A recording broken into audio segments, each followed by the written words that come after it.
Ce matin, les propriétaires de chiens rencontrés ne parlaient que de ça. Hors de question de laisser Sunny ou Chunky sans surveillance. Selon les endroits, je garde mon chien en laisse maintenant. Je suis obligé de le surveiller de près un peu. Et puis, je renforce mon éducation sur le fait de rien manger, de rien le laisser manger en dehors de la maison, quoi. C'est vraiment des boulettes de viande avec du poison. Et en fait, tous les chiens qui sont en liberté vont essayer ça, quoi.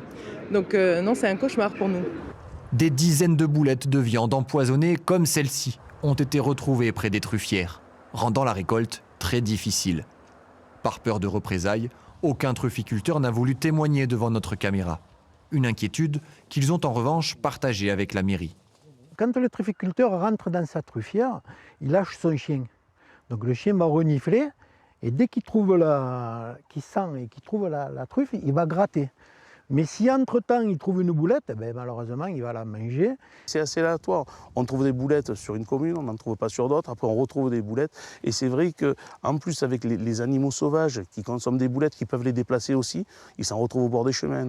En plus de Riez, Puy-Moisson, Roumoul, Allemagne en Provence et Sainte-Croix sont également concernés. Le problème est pris très au sérieux par les autorités. Au moins 10 chiens ont été empoisonnés pour 3 décès. On essaye d'abord de comprendre ce qui se passe, c'est-à-dire effectivement d'analyser les boulettes, d'analyser les cadavres des animaux décédés pour essayer de comprendre ce qui s'est passé, le mode opératoire. Et ensuite, on essaye de recueillir des preuves sur la façon dont ces boulettes sont arrivées sur place. L'enquête a été confiée à la gendarmerie de Riez avec l'appui de l'OFB. L'auteur des faits risque jusqu'à 3 ans d'emprisonnement et 150 000 € d'amende.